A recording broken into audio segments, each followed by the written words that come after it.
you happy if we get started? Is anyone else coming through? Let's go for it. Okay, brilliant. Okay, well, thank you for joining us, everyone. Thank you for commenting where everyone's from in the chat box. Lots of people saying it's raining. That's never a very good start, but thank you for joining us this morning. This is Swim England's webinar around rebuilding after COVID. So before I hand over to Ruth, I just want to run through a few kind of rules and some feedback about the webinar itself. So we are supported by the Institute of Swimming today, and on the call, thank you, Ruth, I'm joined by Ruth Edwards, who's our Learn Swim Manager for the Southwest. We've got myself today, and I'll be looking after the chat box. My name's Alex, and I'm the Learn Swim Manager for the North of England. We're also joined by Katie Towner, who's the head of Learn to Swim, who's here to ask and support any technical questions that might come up. And then finally, we've got James Paramore from the Institute of Swimming, who'll be here to support any workforce questions as they come up throughout the presentation. We will be recording this webinar today.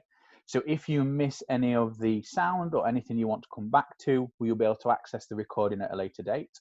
We would ask initially if you could keep your microphone on mute, please, so that you can hear clearly. And then if there is a time when we need to come off microphone, then we can do that later on. If you've got any questions, feel free to pop them into the chat box. And one of us will be monitoring that all the time, so we can give you lots of feedback as we go. You'll find that chat box at the bottom of your screen. And you can pop them straight in there. Okay, Ruth, are you happy to move on to the next slide, please? Excellent, thank you. So in order for the webinar to run as smoothly as possible, we would ask you to abide by the following rules, please. So we can ask for no swearing or rude language. Please do not use the annotate function unless we're asked to do so. Do not share your screen. And if your microphone, as we said, could be on mute, that'd be great. Thank you.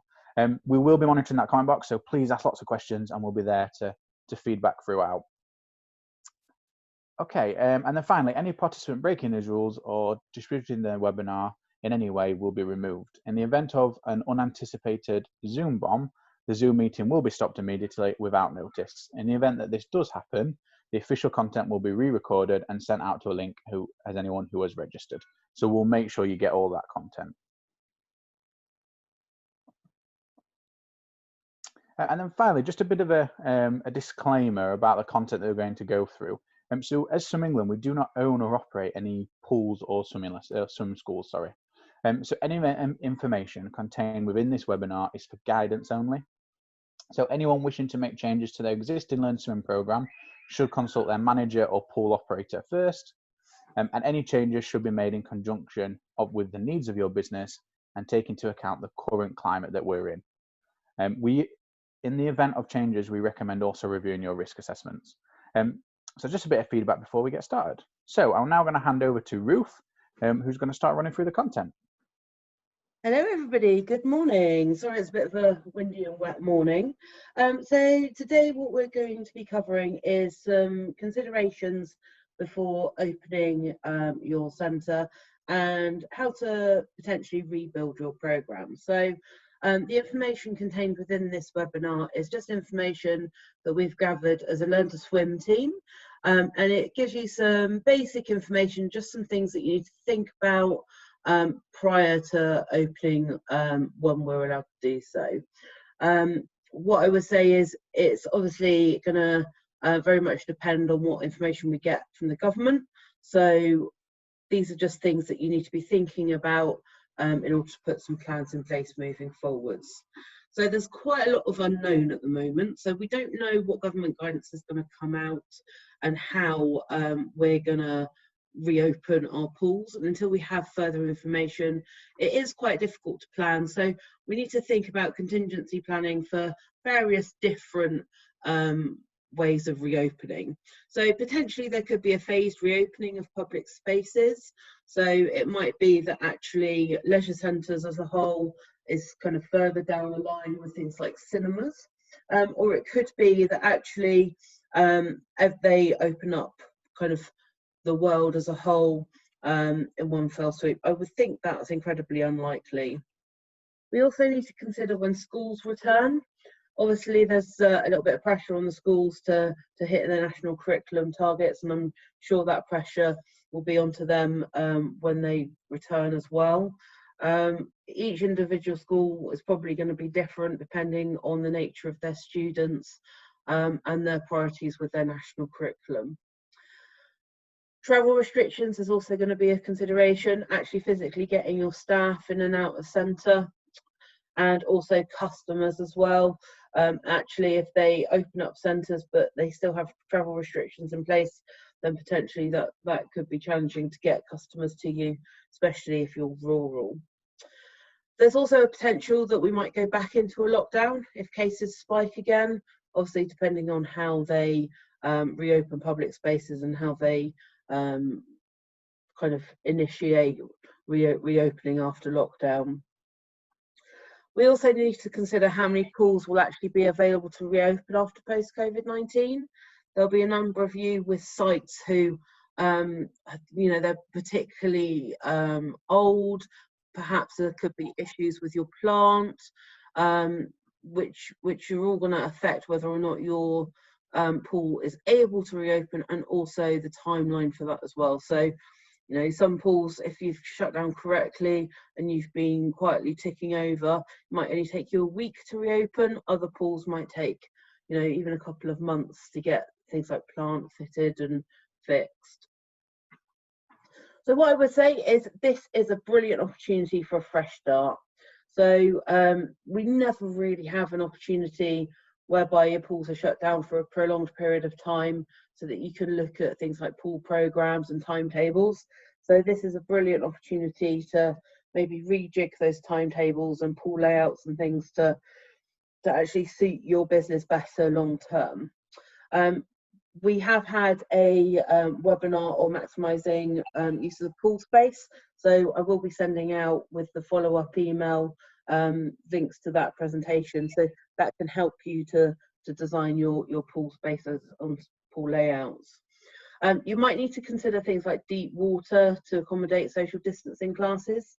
So where we have to put specialist measures in, you might need to rejig where you're putting your classes. So you might have low-end classes in deeper water, so you can spread out. There's also potential for schools and your private hires to be rejigged in your programme to make them a lot more efficient. So perhaps at the moment you might have gaps between your schools, or you might have one school in the morning, one school in the afternoon, and potentially you close your pool whilst they're coming into the centre. Or close change rooms down, so there might be an opportunity to rejig bookings to make your timetable overall more efficient.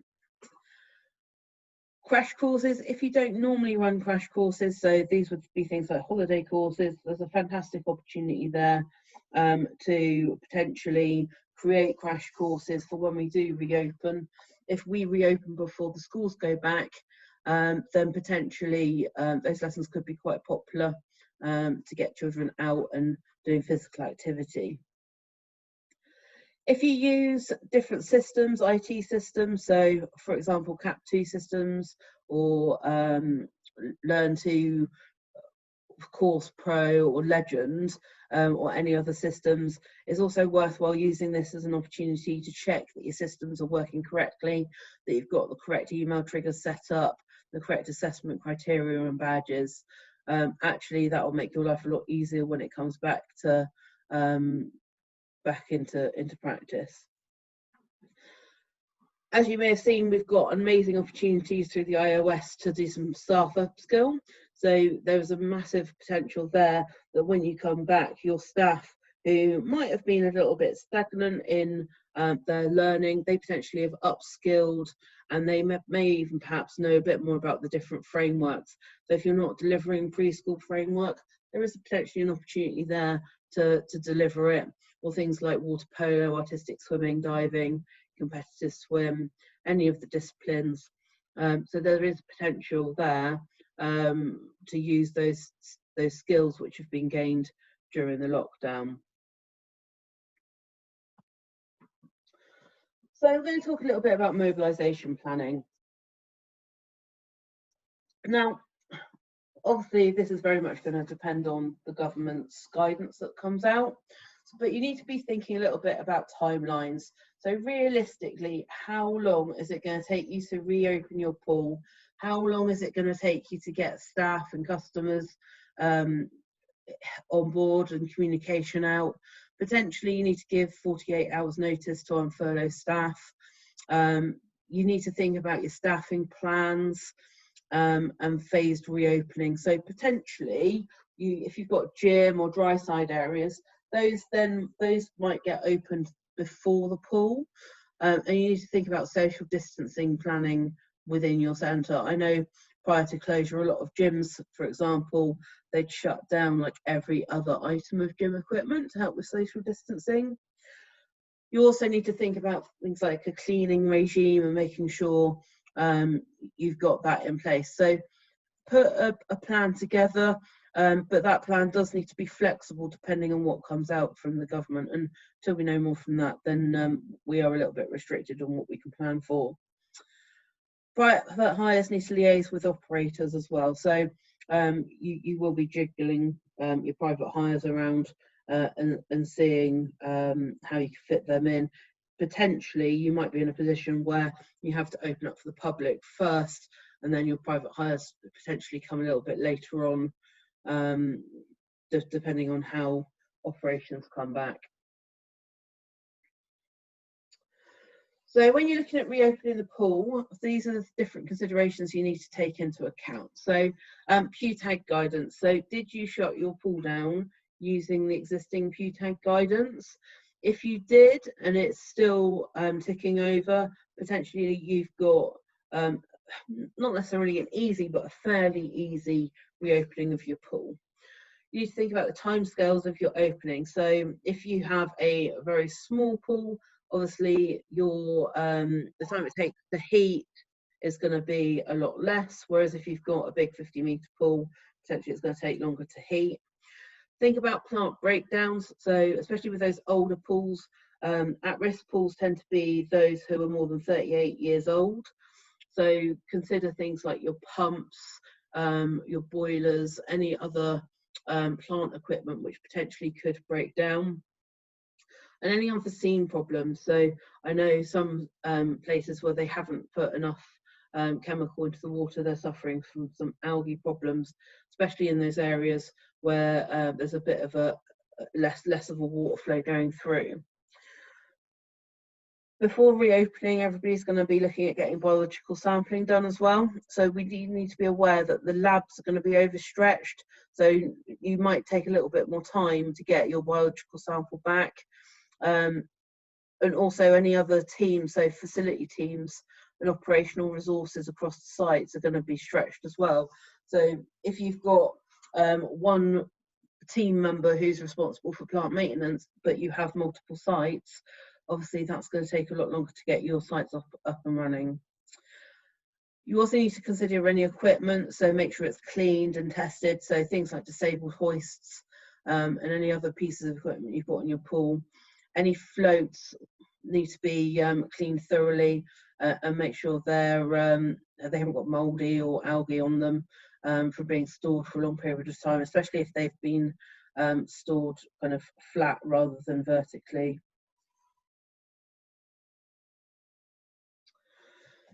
So you may have seen there's a number of safety considerations you might need to look into. So these are things that you might want to put in place. So just some ideas.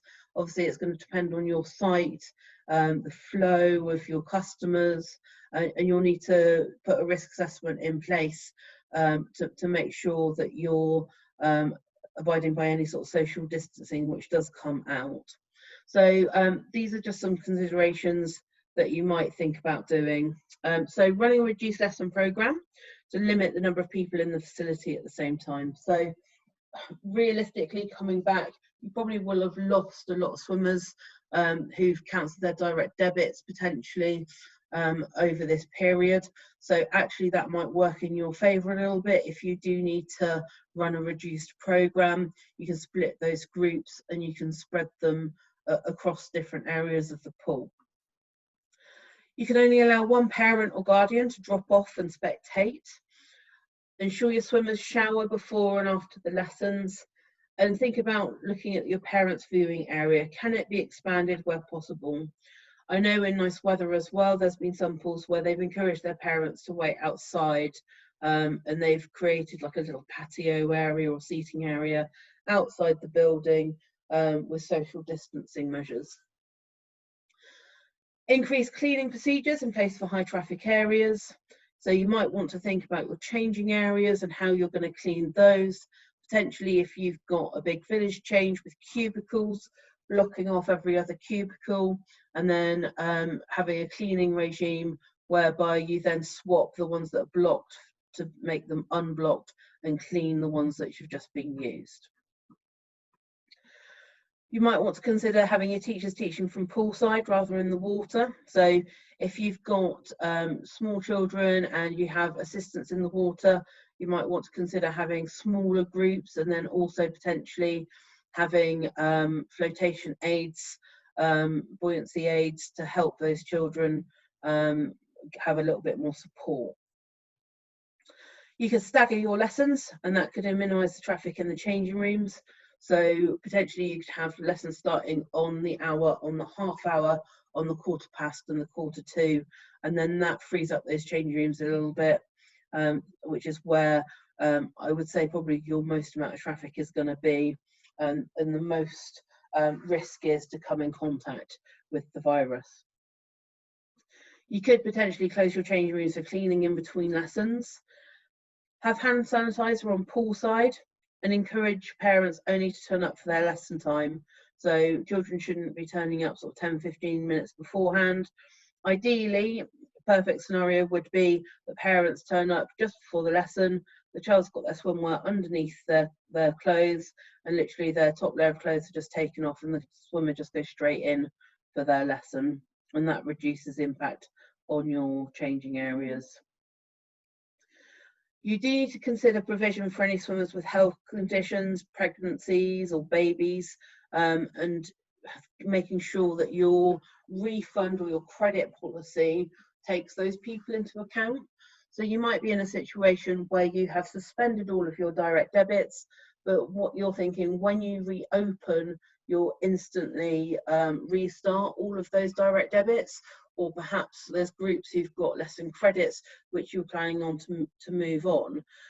Anybody with health conditions or anything which might mean that they can't attend those lessons, you do need to make considerations for those. That's going to depend on your own terms and conditions, but something to think about. You also need to communicate out to your customers, making sure those showing any signs or symptoms don't attend your lessons as well. Make that really clear. And you might reduce your lessons, limiting the number of people in the facility at the same time.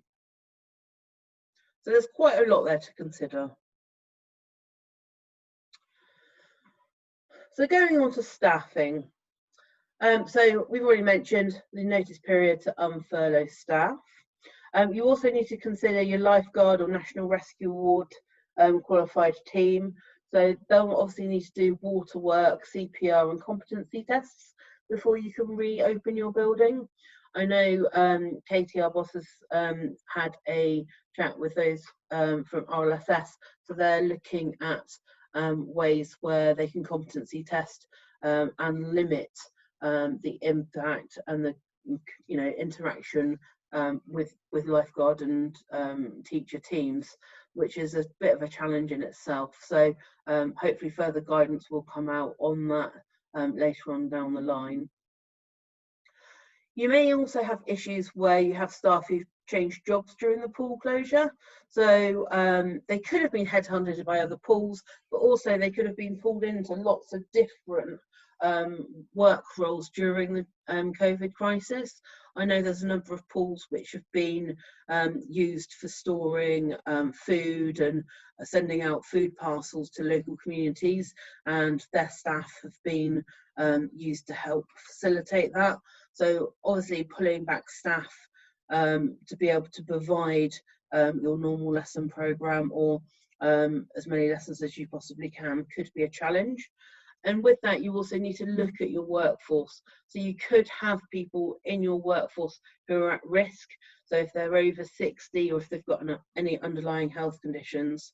So obviously you'd need to have those conversations with those individuals, whether or not they're still having to isolate, but you do need to plan for that as well.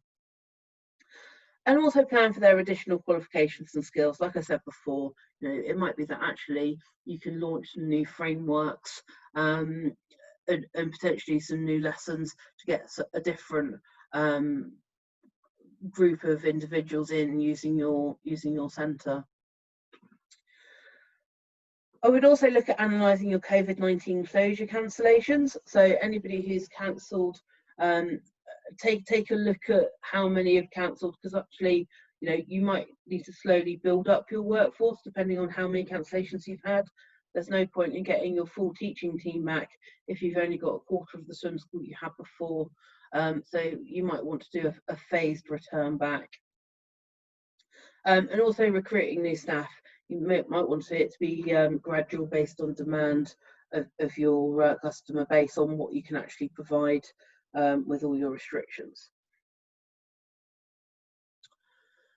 So a little bit about staff recruitment and training. So some of you might already be aware of this, and we have had the iOS Academy webinar fairly recently. Again, I'll send you a link to that webinar with the follow-up email. But basically, during lockdown, the iOS have been incredibly busy. So they've been delivering level 1 and level 2 theory courses, and the idea being that once we return back to operation, that centres can accommodate face-to-face sessions and deliver assessments. If you're in a position where you think you might want to accommodate that, please do let us know, because I know they'll be looking for venues, especially if there's, you know, restricted swim scheme opening, to get those people as qualified as possible. What that does mean, though, is potentially you could have people who are level 1 qualified and they've done their level 2 theory online during lockdown, or there could be a group of people who are very interested in getting into work in leisure centres who've just done their level 1 theory and just need to do that practical bit. Also, there's blended iOS courses as well, so that's all available. So the Academy model, I don't know if you are aware of this, but basically the Academy model is whereby you go to the iOS and they will recruit for people for the Academy model, whereby they recruit, they filter through, and they give you a selection of candidates for the iOS Academy. They then work within your swim school and are trained up to level 1 and level 2 qualifications, and they then work for you. So it might be that you put in a training agreement with those individuals, but it's a brilliant way of obtaining new candidates, with the added benefit that you don't necessarily have to advertise yourself for them. Now, potentially those people who've done their level 1 and level 2 theory are all available for work. So the Academy model is got a bit more value to it now, because actually there's those people who've already done those sections of those courses and potentially available for recruitment. Also, the iOS has a range of free training resources available. So all you have to do is go to this link, which will be included in your follow-up email.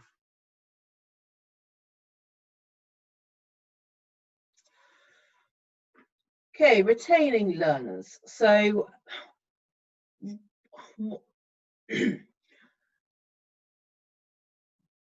when it comes to pre-closure, you will have sent out some customer communication, and it's a good idea to review that to make sure that any follow-up information that you're sending out is in line with that. So have a little look, make sure everybody has got that communication, and obviously you'll need to do follow-up with that. A lot of centres have been contacting any DD cancellations and making win-back calls. So things like if we sign you back up now, you don't have to pay a rejoining fee, which they potentially had in place, and it reserves their space, so when they reopen back up, they've got that slot. No money will come out of their account, but it's reserved and it's all set up. You will want to look at crash courses for if schools are still offering to recoup some income, and we've also got the at-home resources on our website.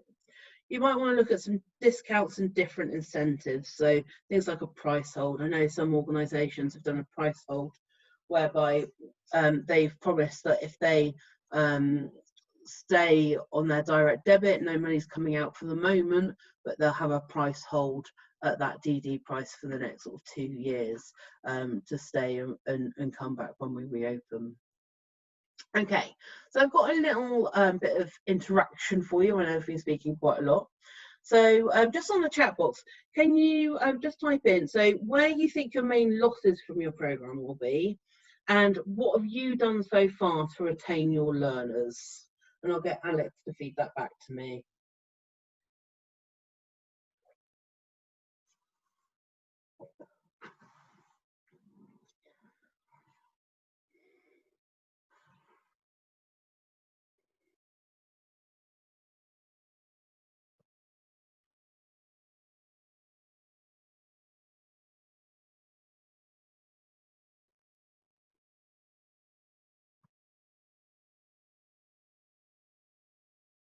So we've got a lot of stuff coming through about the higher stages.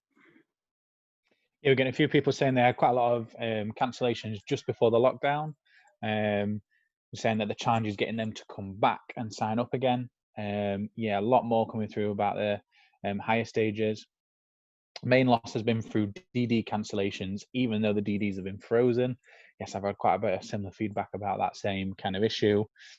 Most cancellations have been post stage 7. Those we would likely have lost gradually in the lead up to the summer holidays anyway. What else have we got coming through?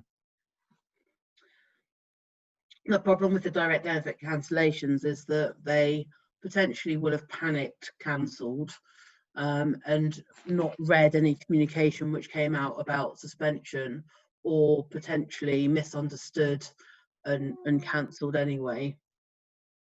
Ruth, we've also got one there as well that they've actually managed to call those that have cancelled the DD, and then only 10% of those continued with the cancellation. So they've clawed a few back from the ring rounds as well. I think, as you said, it was a mass panic of cancelling all DDs. I think we all did it not knowing what the work front was going to be. And actually, in hindsight, if they were frozen, it's actually not a problem because we will want to continue swimming lessons moving forward. So it's a really good shout to give a call round to those that have cancelled to try and get them back on. And I think part of that stems from that kind of period whereby we were unsure because there wasn't any government guidance on closure. So actually that's when people were panicking and going, oh, we're not allowed out, we're not sure about this, and cancelled. So callbacks, and win back calls are definitely worth making. Obviously, I know a lot of you will have your staff on furloughed, but the more you can push, rejoining, the better. So what about the main losses from the programme? So that tends to be higher end. Higher end, and we've got some adult on there as well. Yeah, so I guess adults consider their lessons to be less perhaps important, especially if they're the higher end of learner. So you might have things like a master's session, or be a master swimmer class. So obviously they can't swim at the moment, so that'll be where a lot of the cancellations are. But on your Learn to Swim programme tends to be, stage 5, 6, 7s, and the 8s, 9s and 10s where you'll get the losses that, they can swim a width or they can swim 25 metres. They're safe from the parents, which isn't, as we know, accurate. So that'll be generally where the losses are. And actually, that's where you can use those additional skills that your teachers have gained. So children will use it as a way of potentially getting out of swimming lessons, especially if they've got to that point where they're in those very higher stages and they're maybe getting a little bit bored. Well, actually, it's a brilliant way of winning them back if you can say, oh, okay, so they're not really enjoying their lessons anymore, they're a bit bored of it. Tell you what, why don't we give them a go doing artistic swimming or water polo? And you can introduce those new activities, and you can give them like a free taster potentially, you know, when you return, and that's a really good way of winning back. Also, it's educating those parents as well to make sure they're fully aware that actually, you know, they do need to go through that scheme to be a competent swimmer. Okay, so what else have people done to retain learners? Any good ideas out there other than, you know, making win-back calls? Ruth, we've got some things on retention emails, homework, videos on social media. Obviously, we've done sent out our home learning packs as well. So they've a lot of social media awareness has come up. I think Facebook and activity sheets have been popular. So it might be something that we need to add to that collection of. Brilliant, excellent. And a few people saying they've been focusing on some of the gym side or fitness videos for those people that are maybe not accessing to keeping those people active. So I think that's another great way that you can continue to engage with your participants, again, all through social media. So that's a really good use of that. Has anybody seen the videos whereby the person's practicing their swimming by using the kitchen cabinets, and they're lying on the kitchen cabinets doing butterfly, front crawl, backstroke to help support, and that's really working their core. So those little videos are quite good. Yeah, I'm not sure my core's up to that, but you know. Not sure mine is either. We've got some information here as well coming in that they took a hit from kind of daytime parent and toddler and baby classes in those aquafit sessions, and I think that's quite key. You know, we don't know the information. It came out late about pregnant women being at high risk as well, so that will be one to look out for in the future of the guidance around that, and how it affects children as well when we think about reopening again. And again, those aquafit classes, some of them that I know that I run on a Friday morning, some of the ladies in there are slightly older, so again, it may be something to take into consideration. Do we bring that class back straight off, or would you bring a HIIT class back in the pool where, you know, those that attend are at lesser risk? Yeah, and the same with, you know, all of your lessons. You might decide that you're going to do a phased return back to lessons. So you're going to start with the Learn to Swim framework to start with, then you might bring back adult swimming framework, then you might bring back preschool framework, and then you might have the schools come back. So you need to think about those different groups, who's within them, who's potentially going to be at risk, you know, what you can do to minimise that potential of them, you know, contracting COVID. Okay, fantastic. That's brilliant. Lots of good feedback. So move on to the next one. So some top tips then. So these are mainly surrounding computer booking systems and communication systems to make sure that it's set up correctly. So this is a bit of a passion of mine. My team kind of know this. It's a bit of a bugbear of mine when I go into a centre who spent a huge amount of money on a system, but it's not actually set up correctly. Now, this is your perfect opportunity to spend time going through that system and make sure it's set up correctly. So when you do come back, it's working properly and it's going to maximize your sales in your system, your movements, and it's going to work much more efficiently for you. So the first thing, make sure badges are allocated to the correct stages.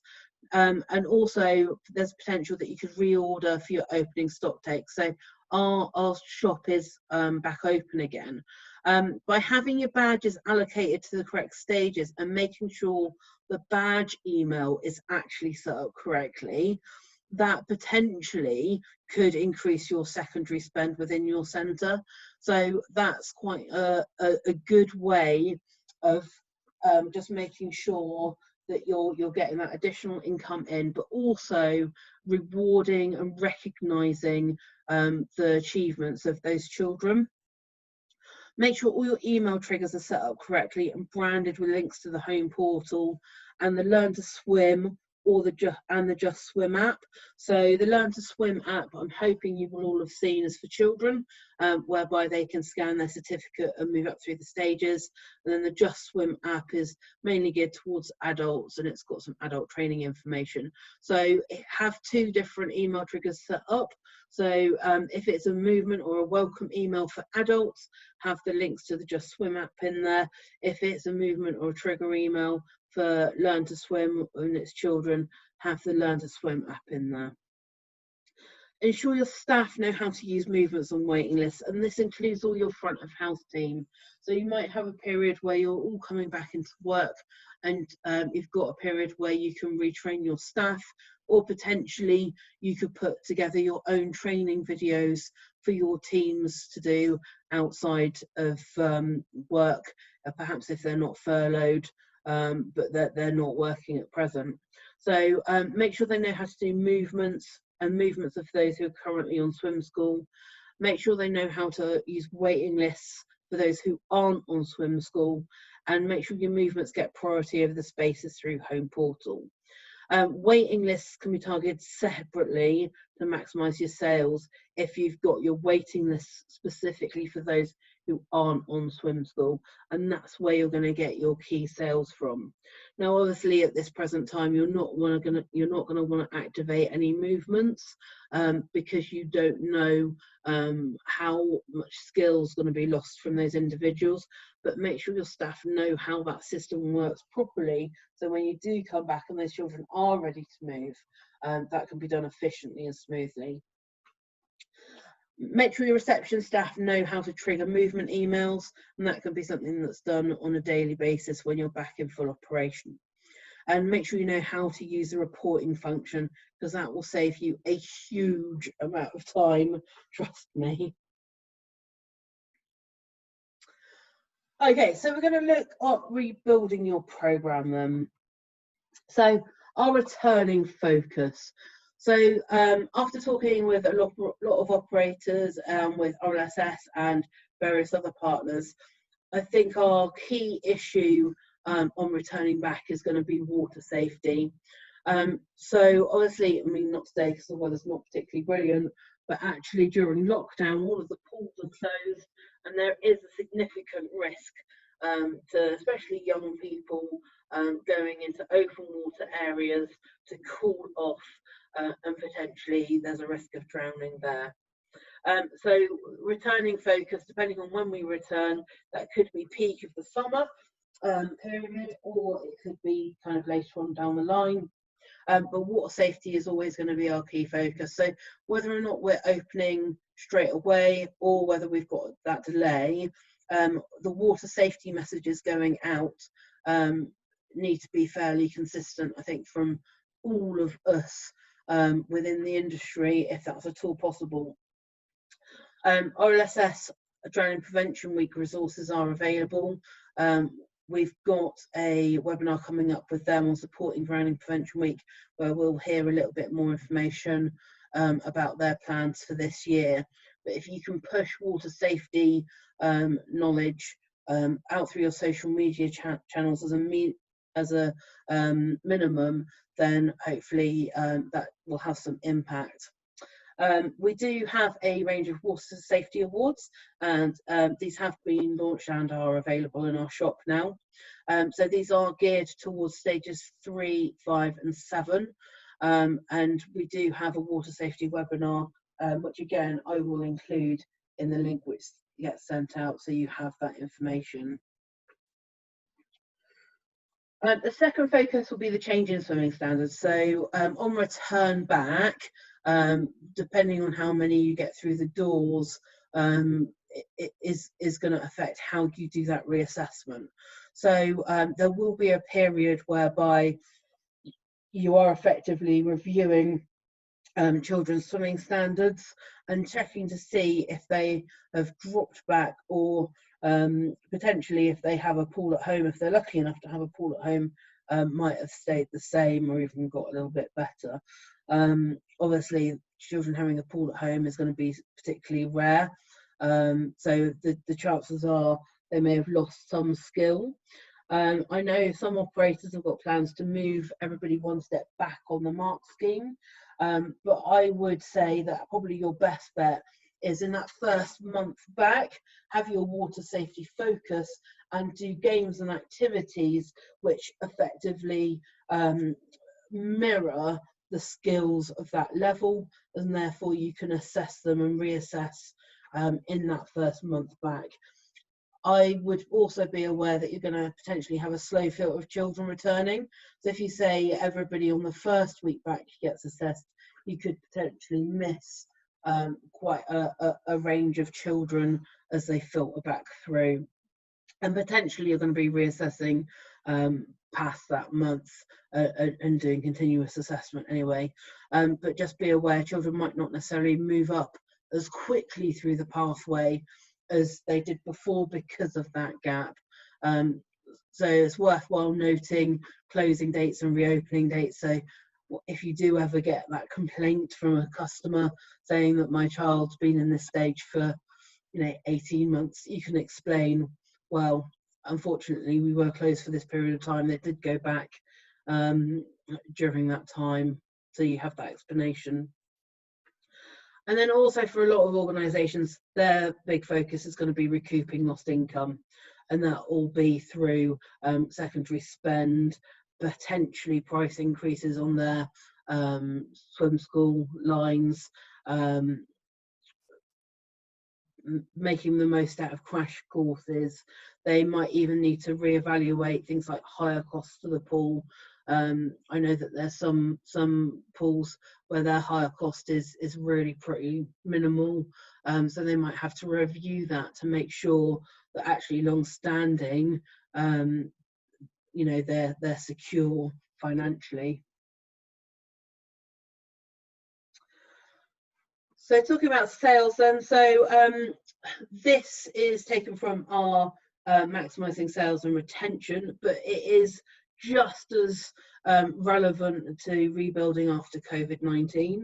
So have a plan in place and have your templates ready. So your plan for social media, for digital marketing, anything which you can get out to your public, and have a proactive approach. So that might even be setting up some people working from home as a pre-sales team to be able to get those bookings in. So initially, contacting those people who have cancelled to get them back in, but also making pre-sales for opening, whereby they don't pay anything up front, and the first payment is the first week that they come back or the first month. You might include special offers, drop-in joining fees, and a family membership upsell within that information as well. So think about different promotions that you can put in place, which will lead people to your swim school. As we said before as well, holiday programs, crash courses, people won't be going away. Travel is restricted.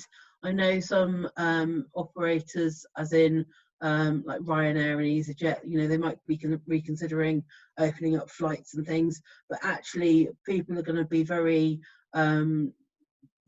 very aware that going away could put them in a situation where they're stranded abroad. So potentially over holidays, you'll have more people around who could go on crash courses. Also, if you've got casual swimming included in your product, really sell it. Swimming is unique, so most people can't do it at home. It's not like football or rugby or tennis where people can practice those in their back gardens. Unless they're very lucky and have a swimming pool in their back garden, then they won't be able to practice it. So really do sell those benefits of casual swimming. Bearing in mind as well with lockdown, if you've got children over the age of 8 years old, this is one of those things that they can go off, they can come down to your centre and get a bit of their independence back. Because everybody's in lockdown at the moment, families are in tight spaces, this potentially is a brilliant opportunity to get their freedom back as well, but in a safe environment. So in reach and outreach, so look at your social media, so things like your spaces available, so run your class reports and really push what spaces you've got available on classes. Think about new class releases, so relaunching of water polo, rookie lifeguard, artistic swimming, diving.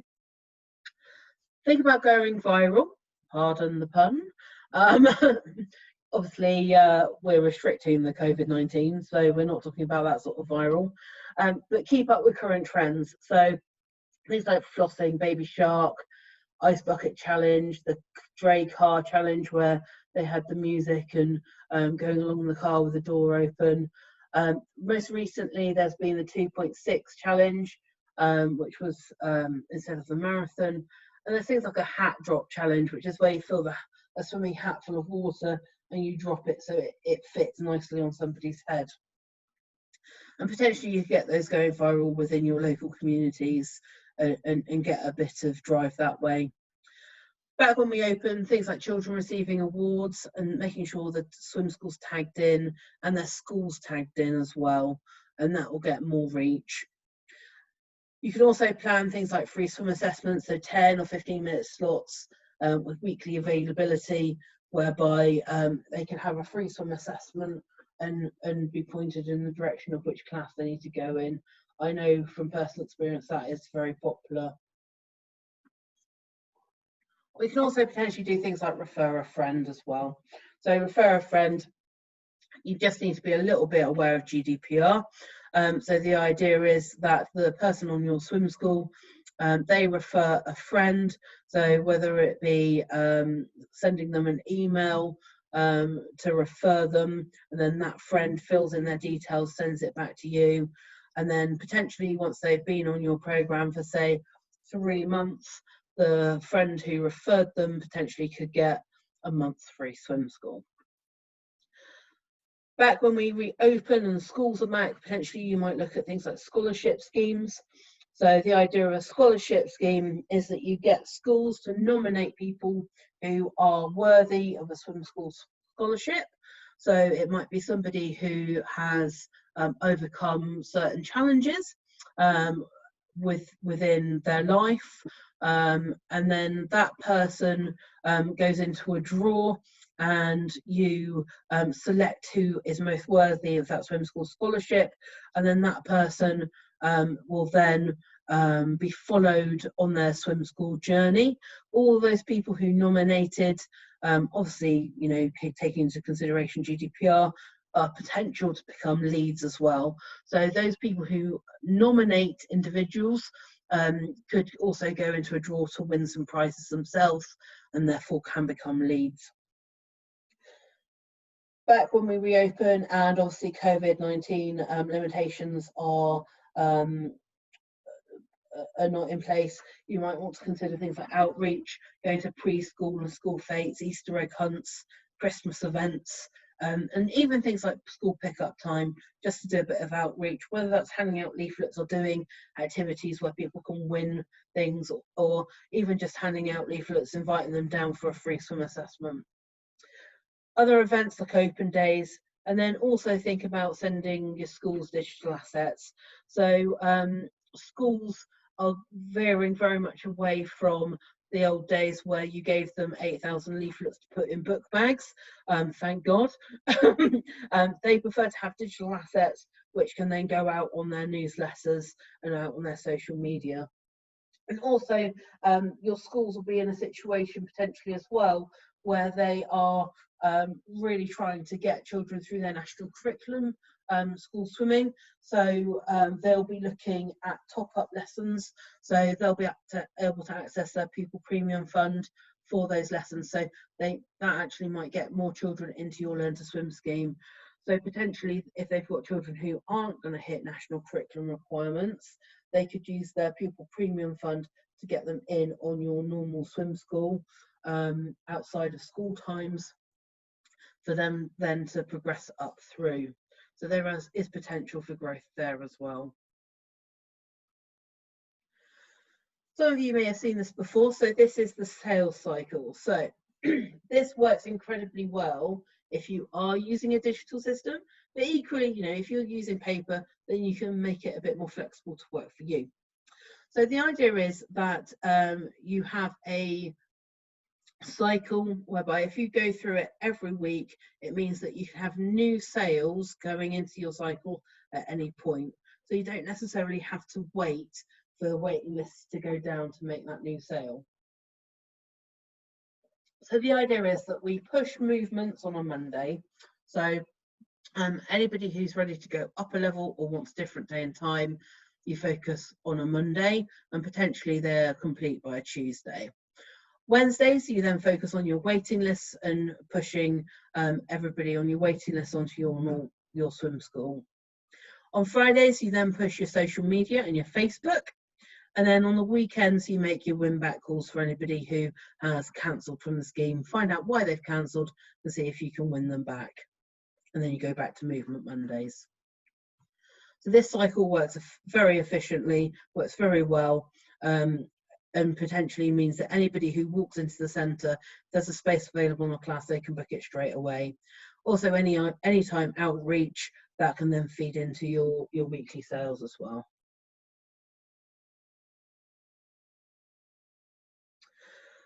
So waiting lists. So bear in mind, waiting lists are your bank of sales prospects. So they help you to run your swim school financially as efficiently as possible. So it's worthwhile keeping waiting lists. If you can't fit a customer into a class, put them on the waiting list. Make sure you take their full availability and details. You can then put on new classes where you have demand. If they are very specific about a class, so I can only do a stage 2 on a Tuesday at 4 o'clock, that means you're waiting for those people to drop out of that class before you can put them in. Whereas if you have their full availability, you could potentially put on a class which might suit 5 or 6 people on your waiting list, and that class is already in profit. If you don't run a specific activity, then put them on the waiting list as well, so you can potentially launch that class when it becomes viable. The things like rookie and synchro, or artistic swimming, as it's now called. Record all your contact with the waiting list, and if they don't come back to you, then remove them and move on. Also, if you have a situation where you are phoning them and their phone number is not valid, remove them from the waiting list. Don't just leave them on there, because that's clogging up your system, and also you'll never get in contact with them. If you're using a computer system, only have people who are not on your swim school on the waiting list. People on your swim school who are waiting to move up or to a different class should be on your movements list, and that really does help to focus those sales. Increasing secondary spend. So ensure learners are awarded the right badges at the right time. Make sure your communications and systems are in place for informing them that they've got a new award. Perhaps have a swim school discount for things like costumes and goggles. You might even have something like a costume amnesty. So if you're in an area of social deprivation, potentially you could have it that a customer donates their swimming costume to the amnesty or to the library, and for that donation they then get a discount off of new costume and new goggles. That costume that they've donated will then get washed, returned back to the centre, and potentially could be used by a child going to a school who, you know, doesn't have a costume. Crash courses, as we mentioned before, stroke workshops, especially for those slightly higher end stages, if there's a bit of a blockage in your flow of progression up through. Private lessons, and things like cafe and vending machines, things like fruit at reception. There's a range of different products on our website which you might want to upsell as well. So we've got the preschool pack, and we've also got the Swim England Awards file, just as examples for you there as well. Worthwhile having a little look through. We've also got the different books for the preschool and the Discovery Ducklings, which are really nice to help support a preschool journey. So finally, these are just some helpful links. Again, these will be sent out to you as well. So we've got the coronavirus questions and answers. So it's just commonly asked questions and some answers to those. We've got the Teaching Swimming Hub. We've got the Water Safety and Survival Awards, and we've got the iOS Academy there. If you need to contact us at all, then please do email the learntoswim@swimming.org email address. And for anything workforce related, so things like the Academy, go to workforce@swimming.org. So last little bit, so another opportunity for some feedback. So what have you done already and what have you got planned? If you could just put some bits in the comments box, anything that you think is relevant, and indeed any questions you may have that you'd like to ask us, this is a perfect opportunity.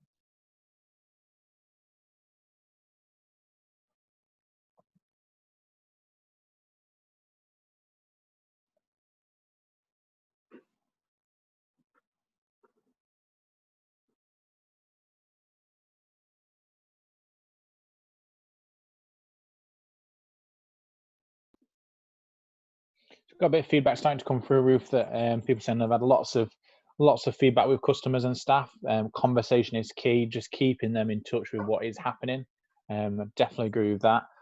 Just keeping that communication channels open, I think, is really important. Yes, definitely. So I've got a bit of a question here. I'd like to try some of the holiday programs. What kind of things could I include, or would I include? So it depends, obviously, what kind of setup and what demand you have. But I would say maybe what's worked for me previously has been by doing like a beginner's course. So aiming at kind of age 5 to say 8-year-olds, doing kind of stages 1 and 2, and then potentially doing like a 3 and 4 together. That's worked quite well. Rookie lifeguard crash courses, water polo crash courses, synchro crash courses, those all work very well. Also preschool as well, as a crash course does work well. Yeah, Ruth, just to add to that, I've looked outside the box with the provider that I still currently work for, and we've introduced things like just like the I Can Awards, so kind of 2-day crash courses as well, where you might just be doing an introduction to water confidence, or looking outside the box and done things like dolphin snorkeler, or an intro to all of the disciplines as well, because they work quite nicely over that week-long period. Things like Octopush as well, if you've got any snorkeling clubs around, or kind of linking with canoe clubs, just thinking outside the box a little bit can gain that interest, which is really useful. Yeah, certainly. Anything that you think is going to spark attention locally?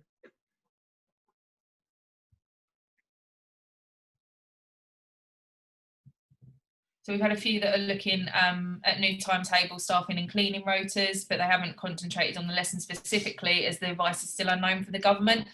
Yeah, I think we're all in the same boat with that. Some of this needs to be laid on assumptions, but what I would suggest is, from the information that Ruth has given during this webinar, is that you start kind of putting in action plan or scenario A, B and C. So you can start making some assumptions from what we've said of what we think the world is going to look like when we open up. So as Ruth said, thinking about which frameworks you're going to introduce first. So is it going to be your preschool? Is it going to be just your main bulk 1 to 7?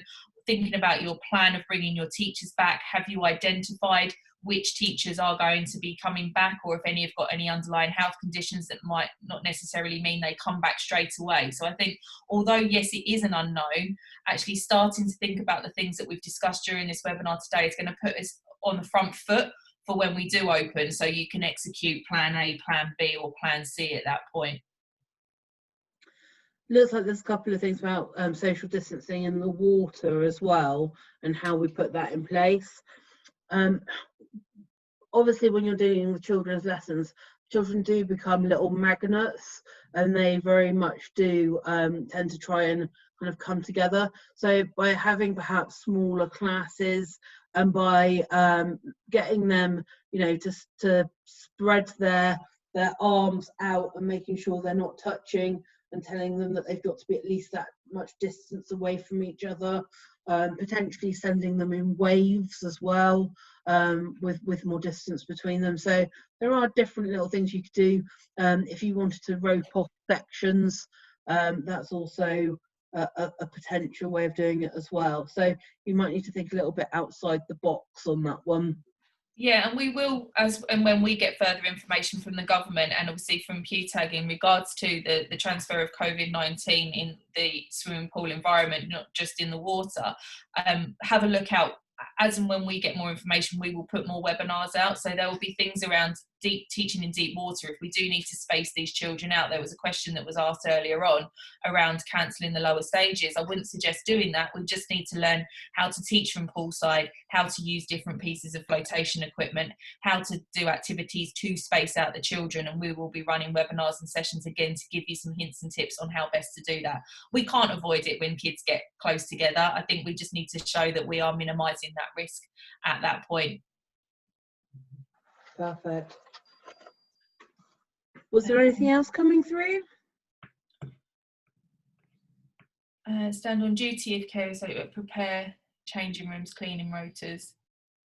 Yeah, again, with the looking at changing rooms, cleaning rotas and things, along with organisations like Simsbury and UK Active, I would suggest that just make sure that you are signed up to as many social media channels as you can, because as and when information comes from these people, we will share, and we will make sure that it is available for you guys to have a look at.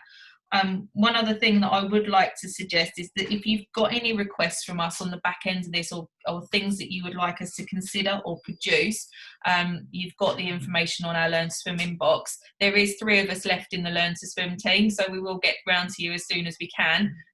But we've obviously got other people left within the organisation that can also help us. So if there is anything that you want further support on, or think that we could produce that would help support the industry further, obviously the realms of what the government are producing, then please do let us know at that point. Looks like Lynn's asked, so what about one-to-one lessons with additional needs when the teacher is in the water? That might be an opportunity whereby certainly short term, you could potentially get the parent to go in the water. Obviously, if they live with that individual, then they're living in that household anyway. So if the parent could offer support, then that's obviously better to reduce the interaction.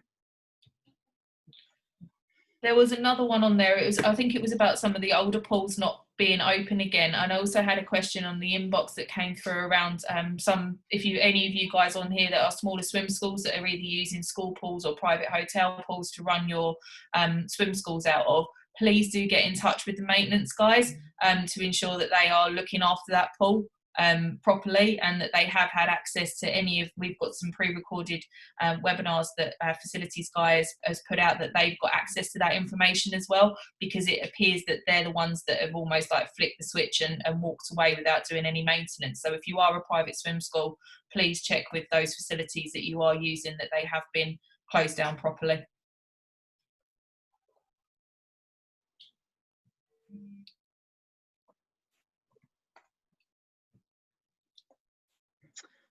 Fantastic then. So I think we've come to a close. So as I've mentioned, you will get a follow-up email with everything that we've covered, and also information on previous webinars that we've delivered, which are potentially going to be quite useful to you. So that'll be things like maximising sales and retention, maximising pool space, the iOS Academy, and the information on the Water Safety Awards as well. So like I said, if you do need us, then please do contact the Learn to Swim email, and we'll get in contact as soon as we possibly can. So thank you so much for your time. Good luck with everything, and hopefully we'll see you soon. Thanks everyone. Really nice to see a chat box so engaged as well, actually. That was great.